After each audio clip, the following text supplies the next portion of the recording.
Hi friends, Salba channel में तमारुं स्वागत है। आज आप जोईशुं नर्वस सिस्टमना इम्पोर्टન્ટ एमसीक्यू पार्ट 3 तरफ। आज आप नर्वस सिस्टम बधा डिसऑर्डर एमसीक्यू पूरा करीशुं। विडियो थोड़ो लांबो थशे, शांतिथी जोजो। चलो, question number 1, when helping a stroke patients nurse should assist. Gujarati में पण लख्युं छे, स्ट्रोक दर्दीने मदद करती वखते नर्से कई बाजू सहाय करवी जोईए? On week side, on strong side, from behind के फ्रॉम बेक। तो कई जगह આપણે એની હેલ્પ કરવી જોઈએ? તો સ્ટ્રોકની પેશન્ટની અંદર આપણે જે બાજુ કમજોર હોય એ બાજુ આપણે શું કરીશું? હેલ્પ કરીશું, બરાબર। બીજો એક ક્વેશ્ચન એવો પૂછાય છે કે ધારો કે થ્રોમ્બોટિક સીવીએનું પેશન્ટ હોય, થ્રોમ્બોટિક સીવીએનું કાર્ડિયોવાસ્ક્યુલર એક્સિડન્ટનું પેશન્ટ હોય, તો ફર્સ્ટ 24 અવર્સની અંદર નર્સિંગ અસેસમેન્ટ પૂછે છે। તો એની અંદર જો ઓપ્શન્સની અંદર તમને આપ્યું લેવલ ઓફ કોન્શિયસનેસ હોય તો ફર્સ્ટ આન્સર એ આપવાનો, એ ના હોય તો સેકન્ડરી આવશે પીપલ સાઇઝ અને પીપલરી રિસ્પોન્સ। ક્લિયર? બંને ધ્યાનમાં રાખજો। ચાલો, ક્વેશ્ચન નંબર 2,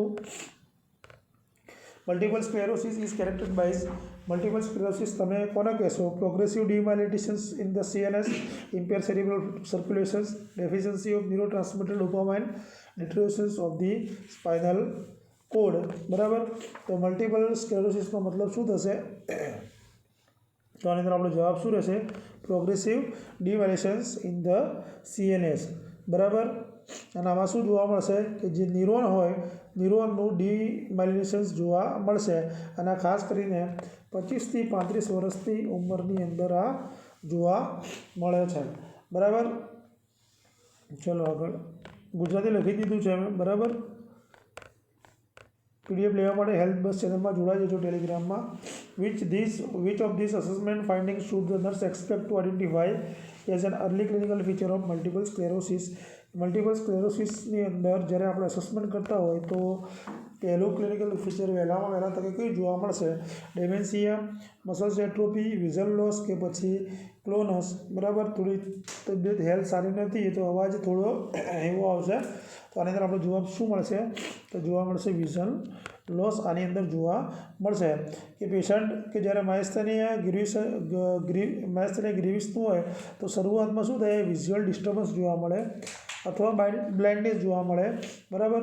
એટલે એનું કારણ શું છે કે જે ઓપ્ટિક ન્યુરાઇટિસના કારણે જોવા મળે। શાના કારણે? ઓપ્ટિક ન્યુરાઇટિસના કારણે આ કન્ડિશન્સ જોવા મળે છે વિઝ્યુઅલ લોસની। પછી આની અંદર એક બીજું પૂછે છે માયસ્થેનિયા ગ્રીવિસની અંદર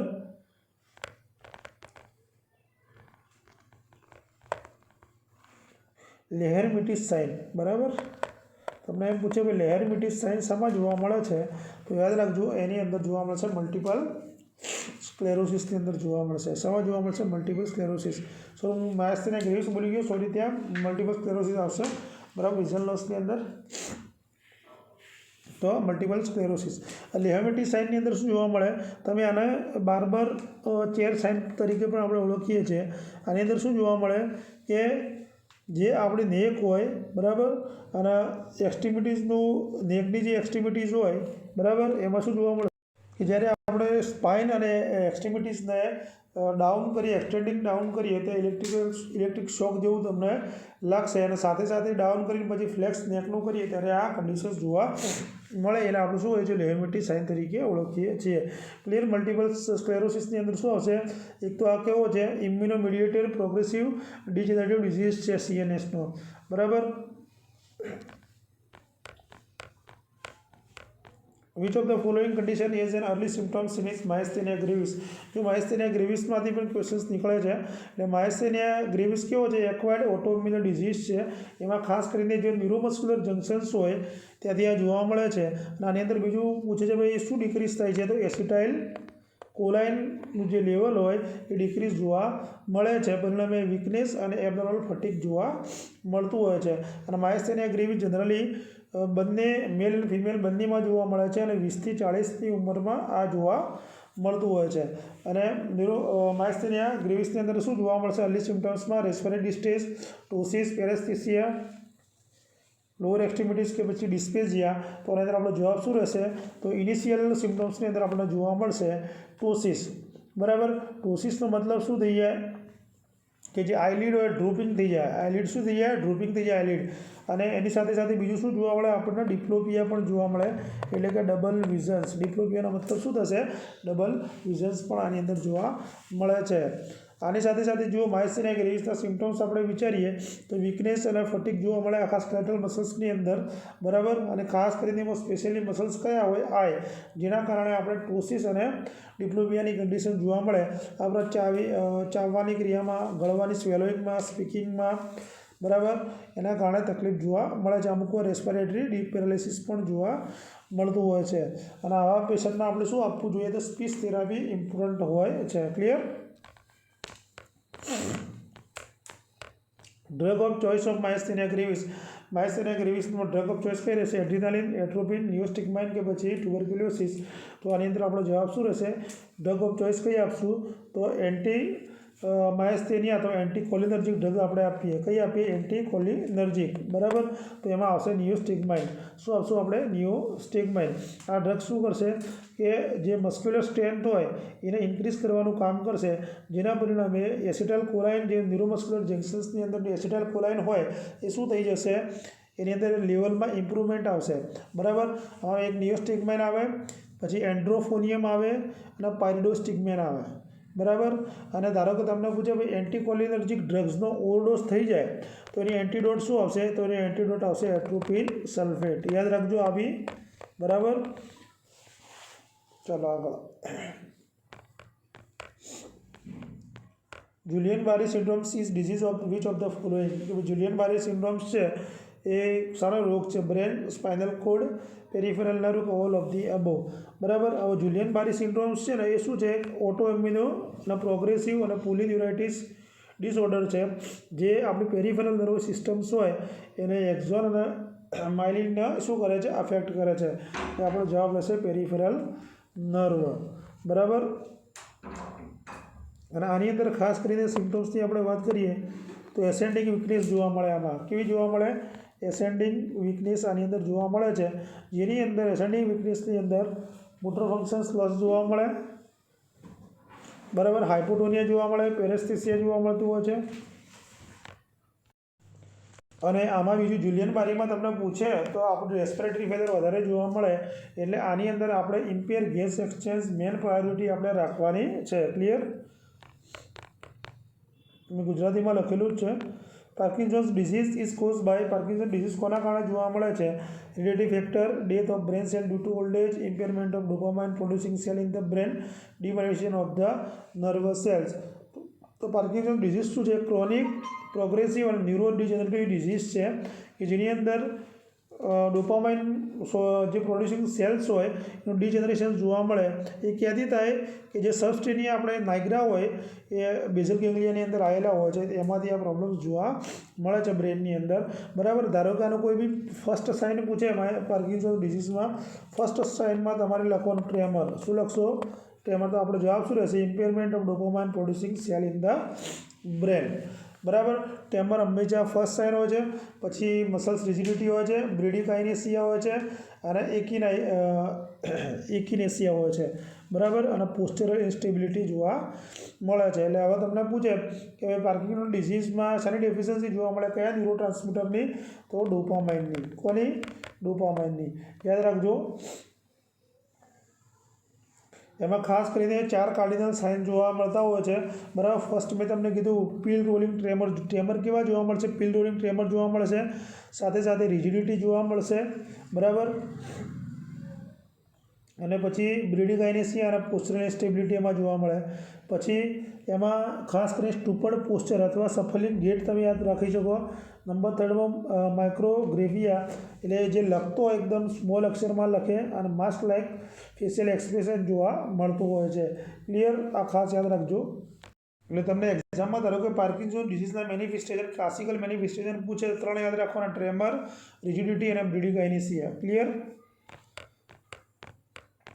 સફલિંગ gait is typically associated with the patient who has, shuffling gait શેમાં જોવા મળે છે, તો પાર્કિન્સન ડિઝીઝમાં જોવા મળે છે. અત્યારે આપણે ચર્ચા કરી લીધી છે. Mister Sunil mask like face અને સફલિંગ ગેટ બંને પાર્કિન્સન્સમાં યાદ રાખજો, બરાબર. અને ખાસ કરીને આમાં આપણે શું આપીએ છીએ, લીવોડોપા આપીએ છીએ, બરાબર. લીવોડોપા શું મિકેનિઝમ પર વર્ક કરે છે, એટલે શું કરે છે, ડોપામાઇન હોય, ડોપામાઇનની અવેલેબિલિટી ઇન્ક્રીઝ કરવાનું કામ કોણ કરે છે, તો લીવોડોપા. એટલે પાર્કિન્સન ડિઝીઝમાં આપણે કઈ ડ્રગ્સ આપીએ છીએ, તો લીવોડોપા આપીએ છીએ. Mister Sunil has Parkinson disease and he is finding resting tremor. એનો શું આવે છે, રેસ્ટિંગ ટ્રેમર આવે છે. He is experience his right hand is very frustrating. એના હાથ કે જમણો કંઈ કામ કરતો નથી. તો નર્સ શું એડવાઇસ કરવી જોઈએ, take a warm bath, hold an object, practice deep breathing, take a diazepam as a needed.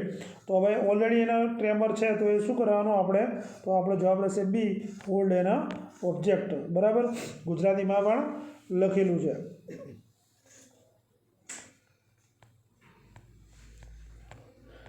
Which among the following activity needs to be restricted in a client with Parkinson's disease? તો Parkinson ડિઝીઝવાળા દર્દીની અંદર આપણે કઈ activity restrict કરવી જોઈએ? Walking on the yard on the cold winter day, taking cold water bath, taking food item which is high in water content, sitting on a beach in sun on summer day, બરાબર. જો લખેલું છે ગુજરાતીમાં પણ જોઈ લો. તો આવા પેશન્ટને આપણે શું કરવાનું હોય, કારણ કે પાર્કિન્સન ડિઝીઝવાળા પેશન્ટની અંદર શું જોવા મળશે, તમને થર્મો રેગ્યુલરિટી એબનોર્મલિટી જોવા મળશે, બરાબર. સ્પેશિયલી સ્વીટિંગ ડિસઓર્ડર આમાં જોવા મળે છે. એટલે આપણે એમને કહી દેવાનું કે ભાઈ જે બીચવાળું sitting on beach on sun on summer day એ વર્સન કન્ડિશન્સ થઈ જાય, એકદમ ખરાબ કન્ડિશન્સ થાય.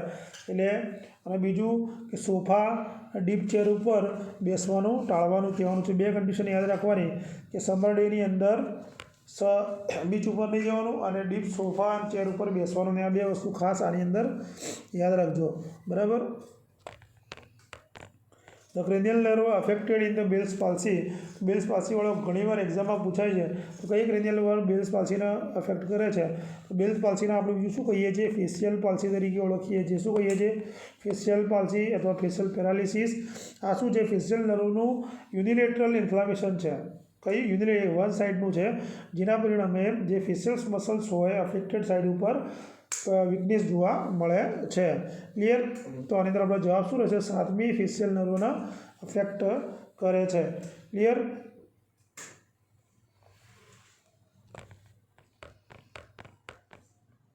Child who is affected with a Bell's palsy, moisturizing on the affected eye has to be done to prevent. કે બાળકને બેલ્સ પાલ્સી થયું છે, હવે એને આપણે કેમ ભીની રાખવી જોઈએ, શું પ્રિવેન્ટ કરવા માટે? તો બ્લાઇન્ડનેસ, કંજક્ટિવાઇટિસ, કેરાઇટિસ કે ડ્રોપિંગ ઓફ ધ આઈલાઇડ. તો આની અંદર આપણો જવાબ શું રહેશે, જો કેરાઇટિસ ના થાય એના માટે આપણે શું કરીશું, આઈને મોઇશ્ચરાઇઝ કરીશું, બરાબર. કારણ કે બેલ્સ પાલ્સીના કોમ્પ્લિકેશન્સથી શું થઈ શકે, જે કોર્નિયલ ડ્રાઇંગ થાય, કેરાઇટિસ થાય, જે અલ્સરેશન્સ થવાના ચાન્સીસ રહે છે. એટલે જે અફેક્ટેડ આઈ હોય એને આપણે શું કરવાનું, પ્રોટેક્ટ કરવાનું. પહેલી પ્રાયોરિટી પ્રોટેક્ટ કરવાનું કે એમાં કાં તો આર્ટિફિશિયલ ટીયર હોવા જોઈએ અથવા આઈ ઓઇન્ટમેન્ટથી. આપણે આર્ટિફિશિયલ ટીયરવાળા એક્ઝામમાં ક્વેશ્ચન્સ પૂછાયેલો છે, બરાબર. તો આર્ટિફિશિયલ ઈયર અથવા આઈ ઓઇન્ટમેન્ટ એપ્લાય કરવાનું છે. Clear?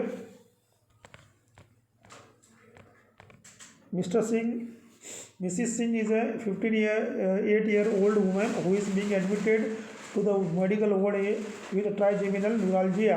The nurse anticipates that Mrs. Singh will demonstrate which of the following major complaint. એટલે કે 18 વર્ષના મહિલા છે જેમને ટ્રાઇજેમિનલ ન્યુરાલ્જિયા થયું છે, મેડિકલ વોર્ડમાં દાખલ થયા છે. ભાઈ વોર્ડમાં દાખલની સાથે શું કમ્પ્લેન કરશે કે ભાઈ મને આ કમ્પ્લેન છે, excruciating intermittent paroxysmal facial pain, unilateral facial drops, painless eye spasm, mildly painful unilateral eye twitching. તો એનો જવાબ શું રહેશે, excruciating intermittent paroxysmal facial pains આની અંદર જોવા મળશે, બરાબર. કારણ કે ટ્રાઇજેમિનલ ન્યુરાલ્જિયાનું બીજું તમને શું કહી શકો, જો નામ પૂછી દે ને તો ટીક ડિયોલિયોરેક્સ, બરાબર. આનું નામ છે ટીક ડિયોલિયોરેક્સ. આ શું છે, એક પેનફુલ કન્ડિશન છે કે જેની અંદર આપણી જે ટ્રાઇજેમિનલ નર્વ છે 5મા નંબરની, બરાબર, 5th ક્રેનિયલ નર્વ, 5મા નંબરની ક્રેનિયલ નર્વ ઇન્વોલ્વ થાય છે. અને આ સિમ્ટમ્સની અંદર શું થઈ જાય છે કે જે એક્સક્રુએટિંગ પેન જોવા મળે, burning knife like pain severe જોવા મળતું હોય છે, બરાબર. અપરના લોઅર ગમ્સમાં, લિપ્સમાં, ફોરહેડમાં, ચીક્સમાં આનું પેન સિવિયર જોવા મળે છે, બરાબર. એટલે યાદ રાખજો આ ટ્રાઇજેમિયલ ન્યુરોલ્જિયાનો. Most common form of brain tumor સામાન્ય રીતે કઈ જોવા મળે છે? સેરિબ્રલ એન્જિયોમાં, ગ્લાયોમા, મેનિન્જિયોમા કે પછી વિલ્સ ટ્યુમર. તો બ્રેન ટ્યુમર જે સામાન્ય રીતે આપણને જોવા મળે છે એ ગ્લાયોમા જોવા મળે છે. કઈ જોવા મળે છે? ગ્લાયોમા. ગ્લાયોમા શું છે કે એક ન્યુરોપ્લાઝમા છે કે જેની અંદર ન્યુરોગ્લિયલ સેલ્સથી બનેલી હોય છે. ધારો કે એસ્ટ્રોસાઇટોમા, ગ્લાયોબ્લાસ્ટોમા, બરાબર. અને આ મોસ્ટ કોમન મેલિગ્નન્ટ ટ્યુમર છે. બ્રેનની મેલિગ્નન્ટ ટ્યુમર મોસ્ટ કોમન કઈ છે? ગ્લાયોમા છે. મેનિન્જિયોમા શું છે કે આ જે ગાંઠ છે મેનિન્જીસથી ઓરિજિનેટ થાય છે, મેનિન્જીસથી ઉત્પન્ન થાય છે અને બહુ સ્લો ગ્રોઈંગ જોવા મળે છે, બરાબર. પછી સેરિબ્રલ એન્જિયોમા છે. સેરિબ્રલ એન્જિયોમા છે તો સેરિબ્રલ એન્જિયોમા આ બિનાઇન ગાંઠ છે. કેવી છે? બિનાઇન છે, બરાબર. આ હેમેન્જિયો તમે કહી શકો કે લિમ્ફ વેસલ્સમાંથી બને એને આપણે શું કહીએ તો લિમ્ફો એન્જિયોમા કહી શકાય. બ્લડ વેસલ્સમાંથી બને તો હેમેન્જિયોમા કહી શકાય. પણ આ કેવી હોય છે? બિનાઇન હોય છે. વિલ્સ ટ્યુમર ક્યાં જોવા મળે છે? વિલ્સ ટ્યુમરના આપણું બીજું નામ છે નેફ્રોબ્લાસ્ટોમા. વિલ્સ ટ્યુમરને આપણે શું કહીએ છીએ? નેફ્રોબ્લાસ્ટોમા, કે જ્યાં કિડની રિલેટેડ હોય છે. ક્યાં હોય? કિડની ચિલ્ડ્રન્સની અંદર જોવા મળે. એડલ્ટમાં નહીં, ચિલ્ડ્રન્સની અંદર આ જોવા મળતી હોય છે. ક્લિયર? હેલ્થ આજે બહુ સારી નથી. A nurse is caring for a child after surgical removal of brain tumors. Nurse assess the child which of the following signs that would indicate the brain stem involved occur during the surgical procedure. હવે એક બાળકને આપણે શું કરીએ છીએ? બ્રેનમાંથી tumour remove કરી છે, ગાંઠ સર્જિકલી રિમૂવ કરી છે અને આપણે જ્યારે એનો અસેસમેન્ટ કરતા હોઈએ ત્યારે આપણને શું એવું જોઈએ કે ભાઈ પ્રોસિજર દરમિયાન બ્રેન સ્ટેમ ઇન્વોલ્વ થયેલું લાગે છે? તો elevated temperature, orthostatic hypotension, inability to swallow, alter hearing ability. તો આની અંદર આપણો જવાબ શું રહેશે? જવાબ રહેશે સી, કે ઇનએબિલિટી ટુ સ્વેલો. કારણ કે બ્રેન સ્ટેમમાં શું હોય? મેડુલા ઓબ્લોંગેટા, કે જે બ્રેન સ્ટેમ છે એ લોઅર પાર્ટ છે, બરાબર. અને ત્યાં રેગ્યુલેટ શું થાય? હાર્ટ રેટ થાય, બ્રિથિંગ થાય, બ્લડ પ્રેશર થાય, અમુક રિફ્લેક્સ જેવા કે કફિંગ, સ્નીઝિંગ અને સ્વેલોઈંગ અને વોમિટિંગ થતી હોય. એટલે ઇનએબિલિટી ટુ સ્વેલો શું દર્શાવે? કે બ્રેન સ્ટેમને ઇન્જુરી થઈ છે. Clear? The nerve involve in the carpal tunnel syndrome is. તો નર્વ હવે સમજાવવા એવી પોઝિશન્સ લાગતી નથી એટલે આપણે ખાલી ઓપ્શન જોઈ લઈએ. કાર્પલ ટનલ સિન્ડ્રોમ્સમાં શું જોવા મળશે? તો મીડિયન નર્વના અફેક્ટ જોવા મળે છે. સી આન્સર આપણો રહેશે આમાં. 40 years old male patient complaining of chronic progressive mental deterioration is admitted to the unit. The nurse recognized that characteristic indicate disease. The result is degeneration of the basal ganglia, cerebral cortex. The disease is called. શું કહેવા માગે છે કે chronic progressive mental ડિટોરિએશન સાથે એક 40 વર્ષનું old દાખલ થયું છે અને આપણે જ્યારે એનું અસેસમેન્ટ કરીએ ત્યારે આપણે લાક્ષણિકતા સ્વરૂપે શું દેખાય છે કે સેરેબ્રલ કોર્ટેક્સ અથવા બેઝલ ગેંગ્લિયાનું ડિજનરેશન એમાં જોવા મળે છે. તો બેઝલ ગેંગ્લિયા અને સેરેબ્રલ કોર્ટેક્સનું ડિજનરેશન શામાં જોવા મળશે? મલ્ટિપલ સ્ક્લેરોસિસ, માયસ્થેનિયા ગ્રેવિસ, હન્ટિંગટન સિન્ડ્રોમ્સ કે પછી જુલિયન બારી સિન્ડ્રોમ્સ. તો આની અંદર આપણે શું જવાબ શું આવશે? જવાબ રહેશે હન્ટિંગટન સિન્ડ્રોમ્સ તરીકે આપણે ઓળખીએ છીએ. એટલે હન્ટિંગટન્સ કોરિયા પણ તમે કહી શકો. શું કહી શકો? હન્ટિંગટન ડિઝીઝના હન્ટિંગટન્સ કોરિયા કહી શકો. આ એક ઓટોઝોમલ ડોમિનન્ટ ડિસઓર્ડર છે જેમાં ખાસ કરીને જે આપણા બેઝલ ગેંગ્લિયા હોય એના જે સેલ્સ હોય એ ડેથ થઈ જાય અથવા એનું પ્રીમેચ્યોર જોવા મળતું હોય છે. એટલે એના સ્વરૂપે આના સિમ્ટમ્સમાં કોરિયા જોવા મળે. પછી જે વોલન્ટરી મુવમેન્ટ ઇમ્પેર થઈ જાય, બરાબર. પછી ઇન્ટેલેક્ચ્યુઅલ જે એક્ટિવિટીઓ ડિક્લાઇન થઈ જાય એટલે ઓછી થઈ જાય અને પર્સનાલિટી ચેન્જીસ જોવા મળતા હોય છે. Clear? The injury to which nerve leads to wrist drop, કે કઈ નર્વને ઇન્જરી થવાથી રિસ્ટોપ જોવા મળે છે? તો આની અંદર આપણો જવાબ શું રહેશે? તો રિસ્ટોપવાળો પૂછાયેલો ક્વેશ્ચન છે તો આની અંદર જવાબ રહેશે સી, રેડિયલ નર્વ. ક્લિયર? પ્રાયોન શું છે? બરાબર. તો પ્રાયોનમાં શું હોય છે? Only RNA, protein, only DNA કે પછી ડીએનએ અને આરએનએ. તો આની અંદર આપણો જવાબ શું રહેશે? જવાબ રહેશે પ્રોટીન. પ્રાયોનની અંદર ઓનલી શું હોય છે? પ્રોટીન હોય છે. પ્રાયોન શું છે? એક સ્મોલ પ્રોટીનિયસિયસ ઇન્ફેક્શન્સ પાર્ટિકલ છે, બરાબર. એ શેના માટે જવાબદાર છે? કે CNSના ડિઝીઝ માટે જવાબદાર છે હ્યુમનની અંદર અને અધર મેમલ્સની અંદર, બરાબર. અને જે વાયરોન પૂછે, ધારો કે આ વાયરસના પાર્ટિકલ છે. Clear? The surgical interventions for pain management which involve cutting nerve root to relieve pain, કે એવું નીચેનામાંથી કયું પેન મેનેજમેન્ટની સર્જિકલ પ્રોસિજર છે કે જેમાં પેન્સને રિલીવ કરવા માટે આપણે એને નર્વ રૂટને કટ કરીને શું કહેવાય, ક્રાયનાલ્જેસિયા, રેડિયો ફ્રીક્વન્સી એબ્લેશન્સ, કોર્ડોટોમી કે પછી રાઇઝોટોમી. આ ક્વેશ્ચન્સ પૂછાયેલો છે, બરાબર. તો આની અંદર જવાબ રહેશે રાઇઝોટોમી. ક્લિયર. થ્રોટમાં બહુ સિવિયર પેન છે. The heel to shin test assess, heel to shin test આમાં અસેસ કરીએ છીએ muscle strength of lower extremities, muscle coordinations of the lower extremities, involuntary movement of lower extremities, કે ઓલ ઓફ ધી અબવ. તો આની અંદર આપણે જવાબ શું આવશે? હિલ ટુ સાઇન ટેસ્ટ છે એ આપણે સેરિબ્રલ ટેસ્ટ માટે યુઝ કરીએ છીએ, કે જેની અંદર લોઅર એક્સ્ટ્રીમિટીઝનું મસલ કોઓર્ડિનેશન્સ આપણે અસેસ કરવા માટે જોઈએ છીએ. કે આ એબનોર્મલ ક્યારે જોવા મળે? કે જ્યારે મોટરનો લોસ, જે મોટર સ્ટ્રેન્થ હોય, લોસ ઓફ મોટર જોવા મળે એની સ્ટ્રેન્થની, એની પોઝિશન્સની, બરાબર. અને સેરિબ્રલ લીઝન્સ જોવા મળે તો આ જોવા મળે તો આપણે જવાબ રહેશે બી. ક્લિયર. યાદ રાખજો, heel to shin test. While assessing the neurological functions of a patient, the nurse performs Romberg test is a screening measurement. કે આપણે જ્યારે ન્યુરોલોજીકલ ફંક્શન ટેસ્ટ કરતા હોય દર્દીની અંદર, ત્યારે આપણે રોમ્બર્ગ ટેસ્ટ પરફોર્મ કરીએ તો શું મેઝરમેન્ટ કરવા માટે આપણે કરીએ છીએ? રોમ્બર્ગ ટેસ્ટ શેના માટે ઉપયોગી છે? તો મસલ સ્ટ્રેન્થ, બેલેન્સ, કોઓર્ડિનેશન્સ કે પછી સેન્સેશન્સ. જવાબ રહેશે તો રોમ્બર્ગ ટેસ્ટ આપણે શેના માટે યુઝ કરીએ છીએ? બેલેન્સ માટે. જ્યારે સેરિબ્રલ ડિસફંક્શન્સ હોય એના માટે આપણે રોમ્બર્ગ ટેસ્ટ કરીએ છીએ, બરાબર. આમાં પેશન્ટ્સને આપણે શું કરાવીએ છીએ? બેસાડીએ છીએ અથવા સ્ટેન્ડિંગ રાખીને આપણે કરતા હોઈએ છીએ. જો પેશન્ટ 20 સેકન્ડ માટે એની પોઝિશન્સ મેન્ટેન ના કરી શકે તો ટેસ્ટ શું છે? આ પોઝિટિવ છે. એટલે આપણો જવાબ રહેશે બેલેન્સ, બરાબર. નર્વસ સિસ્ટમના બધા જ ક્વેશ્ચન્સ MCQ લગભગ કવર કરી નાખ્યા છે, બરાબર. તો વિડીયો કેવો લાગ્યો મને કહેજો. કાલે એક નવી સિસ્ટમ સાથે મળીશું. Thank you.